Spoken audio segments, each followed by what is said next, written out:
ప్రభువును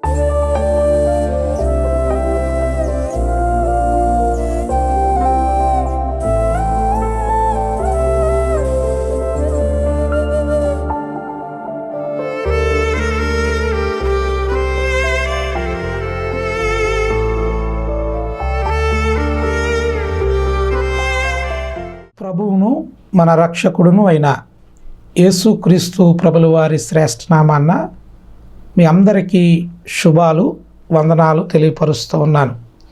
ప్రియమైన దేవుని బిడ్డలారా, ఈరోజు మన వాక్య ధ్యానము కొలస్సీలు రాసిన పత్రిక 3వ అధ్యాయము 15వ వచనం ఉన్న వాక్య భాగాన్ని కొద్ది నిమిషాలు మనం ధ్యానం చేద్దాం. క్రీస్తు అనుగ్రహించు సమాధానం మీ హృదయములలో ఏలుచుండనీయుడి.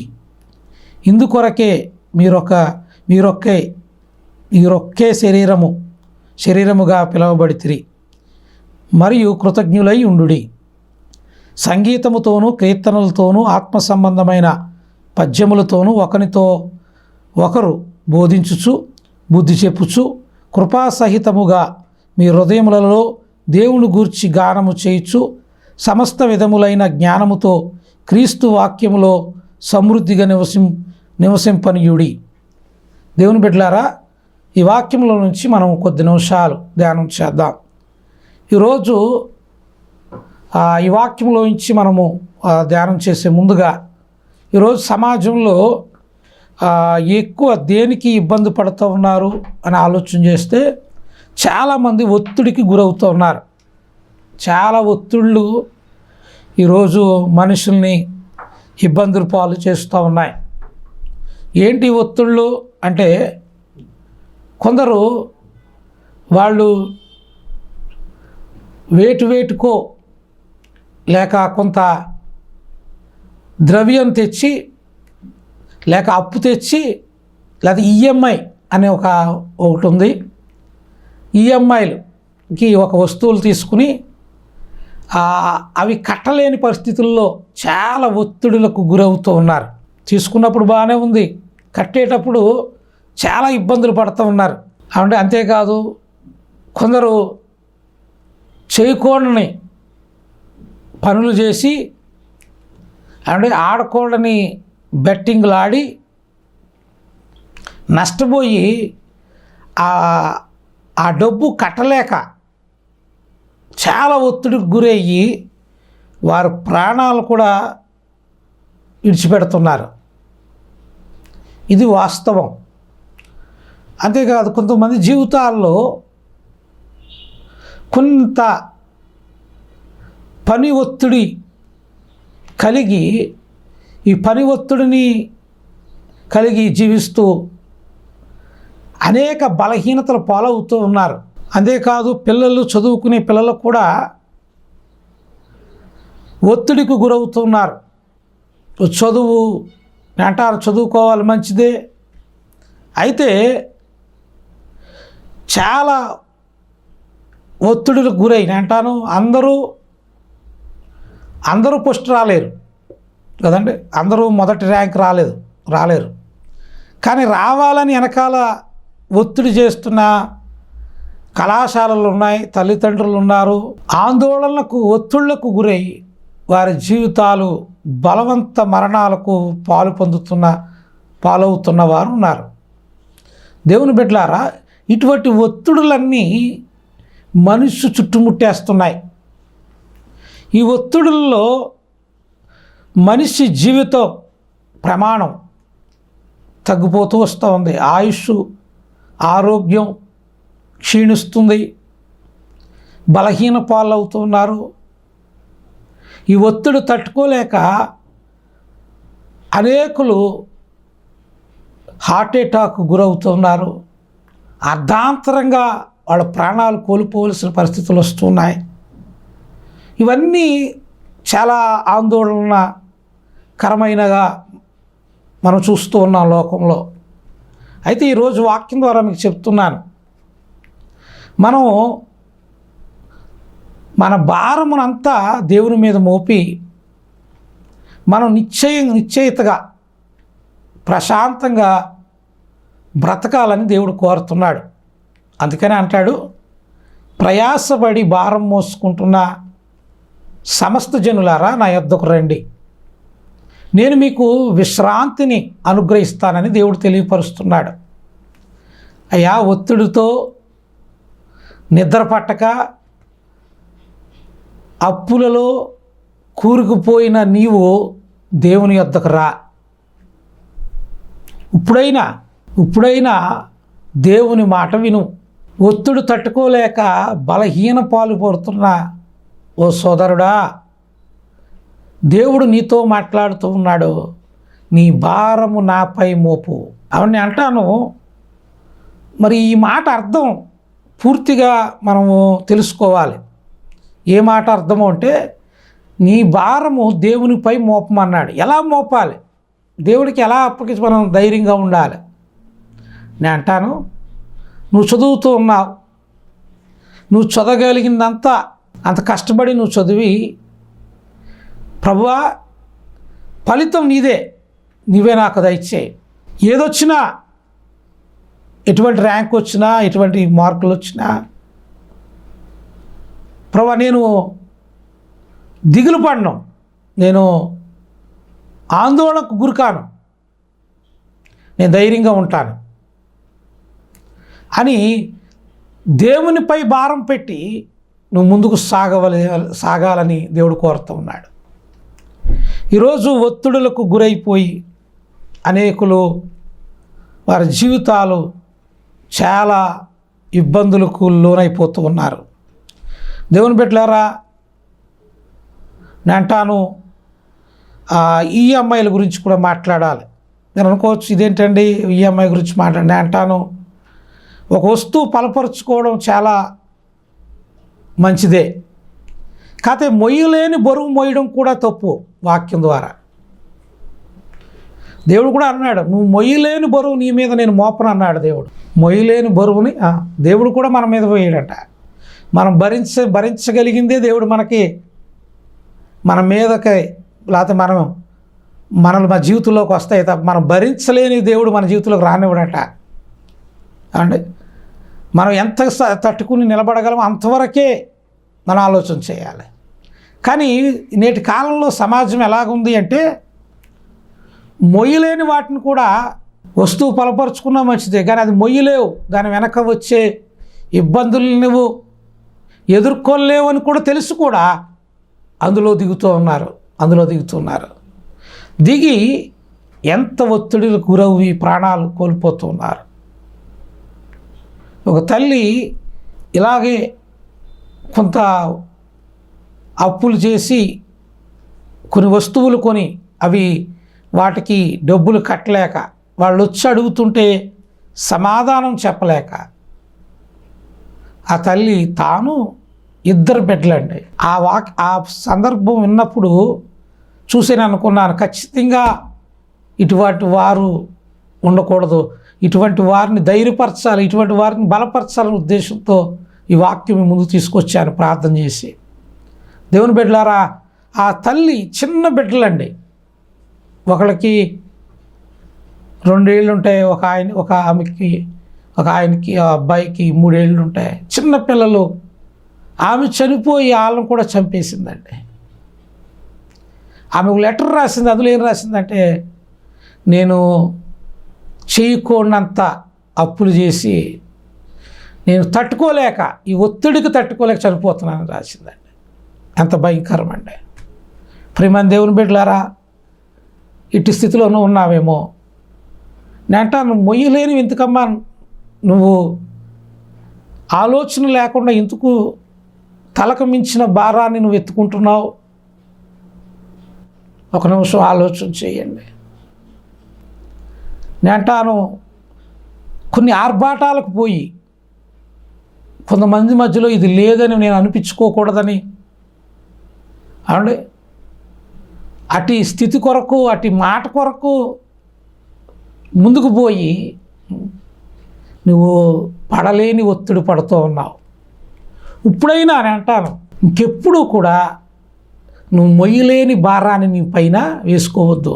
నేను అంటాను, వాక్యం ద్వారా ఒక మాట మీకు దేవుడు మిమ్మల్ని మీకు అప్పులన్నీ తీర్చేస్తాడని చెప్పొచ్చు. నేను అలా చెప్పలేను. ఎందుకంటే దేవుడు మనల్ని అప్పు చేయమని కూడా చెప్పలేదు, తెలుసా? నీకున్న దానిలో బైబిల్ ఏం చెప్పింది తెలుసండి? నీకున్న దానిలో తృప్తి కలిగి బ్రతకాలని చెప్పింది దేవుని వాక్యం. నీ ఉన్న దానిలో తృప్తి పడాలి. కానీ మొయ్యలేని భారాన్ని నువ్వు మీద వేసుకుంటున్నావు, మొయ్యలేని బరువులు నీ మీద వేసుకుని చివరిలో ఒక మాట అంటారు, దేవుడు నాకు ఏ సహాయం చేయలేదని. నేను అంటాను, దేవుడు వద్దన్న వాటిని నువ్వు నెత్తి మీద వేసుకుని, వద్దన్న వాటిని నువ్వు చేసి ఇబ్బందుల పాలైపోయి ఇప్పుడు దేవుడు చేయలేదు అంటానికి ఇది సరైనదనా? ఒకసారి ఆలోచన చేయి. ఆలోచన చేయమ్మా, ఆలోచన చేయ్యా. ఏమంటే దేవుని బిడ్డలారా, నేను వీటి గురించే కాదు, కొన్ని విషయాలు పిల్లలు కూడా ఒత్తిడికి గురైపోతున్నారు. ఈ రోజున మన తెలంగాణ ఇంటర్ ఫలితాలు వచ్చినప్పుడు ఎంతమంది మార్కులు సరి రాలేదని అండ్ బలవంత మరణాలకు పాల్పడ్డారు. ఎంత విచారమైందండి ఈ మాట. వాళ్ళు రేపటి పౌరులు, ఒక దానిలో తక్కువ వచ్చాయని వాళ్ళ భయాలు ఏంటో తెలిసా? ఎవరో ఏదో అంటారు, మనల్ని అందరి ముందు తక్కువ చూస్తారు. కొంతమంది పాస్ అయినా సరే కూడా వాళ్ళు ఒత్తిడికి గురైపోయారు. కారణం ఏంటో తెలుసా? అనుకున్న మార్కులు రాలేదనంట. అమ్మా, నేను అంటాను, క్లాసులో 100 మంది ఉంటే 100 మందికి ఫస్ట్ రాదు కదా. ఒకళ్ళు ఫస్ట్ వస్తుంది, ఇలా ఇద్దరికి రావచ్చు, ఒకళ్ళకి ఒకే మార్కులు అంటే ఒకళ్ళు ఇద్దరే ఉంటారు కదా. అంటే నువ్వు పనికిరాను దానువు, నువ్వు పనికివాడు అని అర్థం కాదు అక్కడ. నేను అంటాను, వాక్యం ద్వారా మీకు చెప్తున్నాను, ఒకరు అన్ని ఏళ్ళు ఒకలాగుండమని దేవుడు చెప్పాడు. ఒకడు చదువులో టాపర్గా ఉండొచ్చు, ఒకడు ఇంకొక దానిలో నైపుణ్యత కలిగిన వాడుగా ఉండొచ్చు, ఒకడు ఇంకొక రంగంలో రాణించగలిగే సత్తా ఆ బిడ్డలో ఉండొచ్చు, ఇంకొకడు ఇంకొక దానిలో విజయాన్ని పొందగలిగిన సత్తా ఉండొచ్చు. అంతే తప్ప ఏదో ఒక దానిలో నేను అనుకున్నది సాధించలేకపోయిన ఆందోళన పెట్టుకుని ఒత్తిడికి గురై నీ జీవితాన్ని నాశనం చేసుకోవద్దు. అదొక్కటే నీ జీవితం కాదు, చాలా ఉంది నీ జీవితం. అంటాను, నీ ప్రయత్నం నీవు చెయ్యి. నీ ప్రయత్నం నువ్వు చేసి తర్వాత దేవుని మీద ఆనుకో. ఒకవేళ అందులో నువ్వు ఫస్ట్ రాలేకపోయినా అంటాను, వేరొక దానిలో అందరికంటే ముందు నువ్వే ఉంటావు. దేవుని బిడ్డలారా, నేను ఈ వాక్యం ద్వారా మీకు తెలియపరుస్తూ ఉన్నాను. దయించి ఒత్తిడికి గురయ్యి, అయ్యో నా పక్కోడికి వచ్చిన మార్క్స్ నాకు రాలేదే, నా పక్కోడికి వచ్చిన ఉద్యోగం నాకు రాలేదే అని ఇటువంటి ఒత్తిడులకు గురై ఆందోళన గురవ్వద్దని దేవుని వాక్యం ద్వారా చెప్తున్నాను. దానికి ఉదాహరణ ఏంటిది తెలుసా? నీ చేతి వేళ్ళే. ఇదన్నీ ఒకలాగా లేవు. దేవుడు బైబిల్ గ్రంథంలో కూడా చెప్పాడు, అందరికీ ఒకే తలాంతి ఇవ్వలేదు దేవుడు. ఒకరు బోధించగలరు, ఒకళ్ళు సాక్ష్యం చెప్పగలరు, ఒకళ్ళు ప్రార్థన చేయగలరు, ఒకళ్ళు సంఘ కాపరిగా ఉండగలరు, ఒకళ్ళొకళ్ళు దేవుడిచ్చిన వాటిలో వాళ్ళు ముందుంటారు, వారు వాడబడతారు. అలాగని ఏ ఒక్కరు మరొకరిని కిందపరచడానికో లేకపోతే తోలనాడడానికో లేదు. వాక్య ప్రకారం ఒత్తిడికి గురి చేయడానికి లేదు. ఒక ఆయన ఇలా అన్నాడు, నేను పెద్ద సంఘం అండి, నాది పెద్ద సంఘం కట్టాను, 1,00,000 ఒక 20-30 వేల మంది జనం ఉన్నారు, ఒక ఆయనకు 100 మంది ఉన్నారు. అంటే దీన్ని బట్టి నేను గొప్ప సేవకుడిని, ఆయన పెద్ద సేవకుడు కాదు అంటాక లేదు. ఇర్మియా ఇశ్రాయేలు ప్రజలకు బోధించినప్పుడు ఇర్మియా మాట ఎవరో వినలేదని దేవుని వాక్యం ఉంది. అంటే ఇర్మియా సరైన వాడు కాదని అర్థం అక్కడ కాదు. అక్కడున్న పరిస్థితి అది. వాళ్ళు వినే మనస్సు వాళ్ళకి రాలేదు. మోషే 40 సంవత్సరాలు అయితే ఐగుప్తు నుండి విడిపించాడు ఇశ్రాయేలు ప్రజల్ని. అంటే మోషే గొప్పవాడును ఇర్మియా తక్కువవాడు అందామా? లేదు కదా. ఎవరికి దేవుడిచ్చిన తలాంతును బట్టి వారు ఉంటారు, ఎవరికి ఇచ్చిన టాలెంట్ బట్టి వాళ్ళు ఉంటారు. ఎవరినెవరూ కిందపరచడానికి లేదు, ఎవరినెవరూ ఒత్తిడికి గురి చేయడానికి లేదు, ఎవరినెవరూ తీసిపాడేయడానికి లేదు. దేవుని బిడ్డలారా, ఈ వాక్యం ద్వారా మీకు విషయాలు మీకు తెలియపరుస్తూ ఉన్నాను. పిల్లలు ఒత్తిడికి గురవుతున్నారు. దయించి నేను తల్లిదండ్రులకు మీకు తెలియపరుస్తున్నాను. అంటాను, వారు దేవుళ్ళో నీ బిడ్డలను పెంచండి, దేవుళ్ళో వాళ్ళకి ధైర్యం చెప్పండి, వాళ్ళు ఏ రంగంలో రాణించగలరో గుర్తించండి, తప్పకుండా ఆ రంగంలో వాళ్ళకి ప్రోత్సాహం ఇవ్వండి. ఈ మధ్యకాలంలో ఒక క్రికెటర్ తను ఎన్నో కష్టాలు పడి ఎన్నో బాధలు పడి మొత్తం మీద కొంత స్కోర్ చేసాడంట. స్కోర్ చేశాడు. చెయ్యగానే ఆ స్టేడియంలోనే మోకరించి దేవుని కృతజ్ఞతలు తెలియపరిచాడు, ప్రార్థన చేశాడు. ఎంత అద్భుతం! ఆయన ఆ రంగంలో అందులోకి ముందుకు రాగలిగాడు. నువ్వు చదువులో రాలేదంటాకలేదు కదా. ఎవరు ఉండే తలాంతు వారికి ఉంటాయి. ఎవరిని క్రిందపరచొద్దు, ఎవరిని ఒత్తిడులకు, ముఖ్యంగా యవనస్తులారా మీకు చెప్తున్నాను, యవన బిడ్డలారా మీకు చెప్తున్నాను, మీరు తక్కువ వారు కాదు. మీరు బలవంతుల చేతిలో బాణముల వంటి వారు. దేవుని బిడ్డలారా, మీరు ఎప్పటికీ తక్కువ కాదు. మిమ్మల్ని నువ్వు పనికి రావనే చాలామంది అంటున్నారేమో, నువ్వు దేంట్లో నువ్వు పైకి రావంటున్నా అన్న భావన చాలామంది నీ వైపు చూపిస్తున్నారేమో. కానీ దేవుడు చెప్తున్నాడు, నిషేధించబడిన రాయి మూలకి తలరాయిగా మారిపోద్దట. యేసు ప్రభు గురించి చెప్పబడిన మాట అది. ఆయన అందరూ అనేకులు నిషేధించారు, తోలనాడారు, కానీ అందరి రక్షణకు ఆయనే కారణమయ్యాడు. అంటే అందరి రక్షణకు ఆయనే కారణమయ్యాడు. తోలనాడిన పరిస్థితుల్లో రానివద్దు. దేవుని కొరకు దేవునిలో ధైర్యం కలిగి ముందుకు సాగమని మీకు తెలియపరుస్తున్నాను. ఇంకా కొంతమంది ఒత్తిడులు, పని ఒత్తిడి కలిగి అండ్ ఈ రోజున చాలా స్ట్రెస్ ఫీల్ అవుతున్నారు. ఉద్యోగాల్లో చేయించుకునేవారు కూడా ఎలా ఉన్నారంటే ఈరోజు కాలంలో చాలా ఒత్తిడికి గురి చేసేస్తున్నారు. టార్గెట్స్ ఇస్తున్నారు. నువ్వు ఇంత చేస్తేనే నీకు ఇంక్రిమెంట్ ఉంటుంది, నీకు నెక్స్ట్ స్టెప్ ఉంటుంది. ఇలాంటి ఒత్తిడిలకు గురైపోయి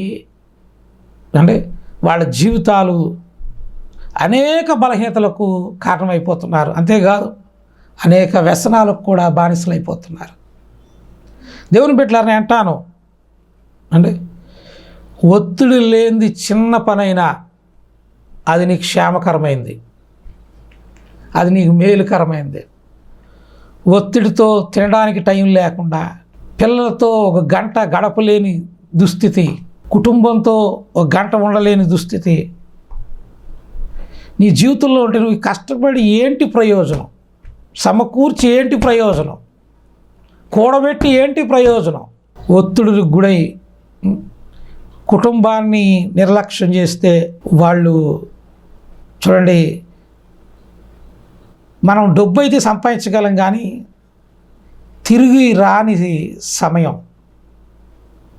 అది తిరిగి రాదు.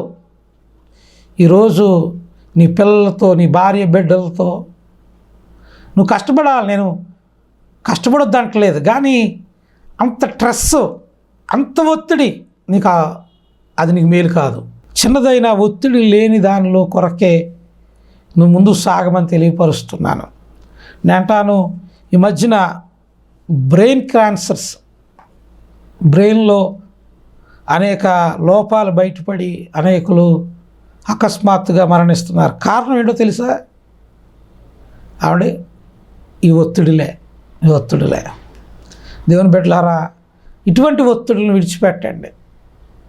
ఇటువంటి స్ట్రెస్, ఇటువంటి ఒత్తిడికి గురై మీ జీవితాలను నాశనం చేసుకోవద్దని దేవుని వాక్యం ద్వారా చెప్తున్నాను. దేవుడు అంటున్నాడు, నీ భారము యెహోవా మీద మోపు అంటున్నాడు. దేవుని బిడ్డలారా, మనము ఒత్తిడిలకు లోను కాకుండా దేవునికి ఇష్టలుగా మనం బ్రతకాలి. సమయం ఈ రోజున కొంచెం చూస్తే కొన్ని పరిస్థితులు ఎలా ఉన్నాయంటే ప్రార్థన చేయడానికి కూడా సమయం లేదు. అంత బిజీ పర్సన్స్, అంత బిజీగా మారిపోయినాయి మన జీవితం. చాలామంది జీవితాలు మారిపోయినాయి. చర్చికి వెళ్ళడానికి కూడా తీరిక లేని పనులు, కుటుంబంతో గడపలేకపోతున్నారు. నీకు క్షేమాన్ని ఇవ్వగలిగిన దేవుని సన్నిధిలో గడపలేకపోతున్నారు. ఏమిటంటే పని ఒత్తిడిలు పెరిగిపోయి ఎంతో ఆర్నెస్లో ఆ ఒత్తిడికి గురైపోయి ఎన్నో బలహీనతలు పాలవుతున్న వారు అనేకులు ఉన్నారు. ప్రియమైన దేవుని బిడ్డ, ఈ వాక్యము నిన్ను కృంగపరచడానికో లేకపోతే నీ లోపాన్ని ఎత్తి చూపి నేనేదో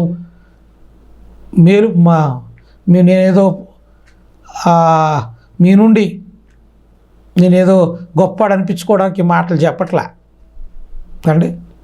నేను సమాజంలో చూస్తున్న వాటిని గురించి కొన్ని విషయాలు మీ ముందుకు, దేవుని వెలుగులో మీ ముందుకు తీసుకొస్తున్నాను. దేవుని బిడ్డలారా, ఒత్తిడికి లోను కావద్దు. అలాగునే కొంచెం అవసరం లేని వాటికి కూడా ఆందోళనలు, అవసరం లేని వాటి విషయంలో. ఒకసారి విన్నాను నేను, ఎవరో ఒక తల్లి సీరియల్ చూస్తుందట. సీరియల్ పనికిరానివి, అవసరం లేనివి చూస్తుంది. ఓ రోజు అది అక్కడ ఏదో సంఘర్షణ జరుగుతుంది ఆ టీవీలో. ఏం జరుగుతుంది అక్కడ, ఏదో ఒకటి అవుతుందా, ఏమవుతుందని ఆందోళన, ఆ టెన్షన్ తీసుకుంది ఆవిడ. కరెక్ట్గా అదే టైంలో ఆడు బ్రేక్ అన్నాడు, ఆపేశాడు. ఇంతలోకి వెళ్ళి ప్రాణం విడిచిపెట్టేసింది ఆవిడ. అంత స్ట్రెస్, అంత ఒత్తిడి నువ్వు తీసుకోవాల్సిన అవసరం లేదు పనికిరాని విషయాల్లో. ఈరోజు క్రికెట్ మ్యాచ్ యవనస్తులు చూస్తూ ఉన్నారు. ఈ మ్యాచ్ల్లో ఫలితాల కొరకు చాలా ఒత్తిడి మాట. ఏమవుతుంది, బాల్ ఏమవుతుంది అన్నట్టుగా ఆ ఒత్తిడి తీసుకుని వాళ్ళు అంటే లేనివి రోగాలు కొని తెచ్చుకుంటున్నారు. దేవుని బిడ్డలారా, అవసరం లేని వాటి వైపు కూడా మనకు అంత ఒత్తిడి అవసరం లేదు. వాటి గురించి మనం పట్టించుకోవాల్సిన అవసరం లేదు. ఎంతవరకు మనం అంతవరకు పట్టించుకోవాలి తప్ప అవేదో మనసులో తీసేసుకుని. ఎవడో 99కి అవుట్ అయిపోయాడట, అది తట్టుకోలేక మేడ నుంచి దూకేసాడు ఒకడు. ఎంత తింగర పని అండి. ఆడు బాగానే ఉన్నాడు, కొట్టినోడు, ఆ మ్యాచ్ ఆడినోడు. ఎన్ని గందరగోళాలు కదా, ఎన్ని ఆందోళనలు కదా, ఎన్ని ఒత్తిళ్ళు కదా. ఇవన్నీ క్రైస్తవులకి లేక ఈ సమాజానికి అవసరం అంటారా?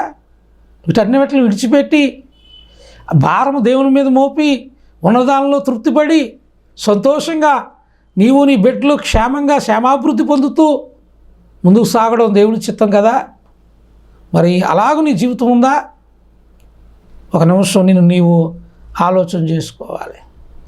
దేవుని బిడ్డలారా, నేంటాను ఈ వాక్యం ద్వారా మీకు చెప్తున్నాను. ఒక వ్యక్తి, ఒక గొప్ప డాక్టర్ ఈ విధంగా చెప్పాడు. ఏమనంటే,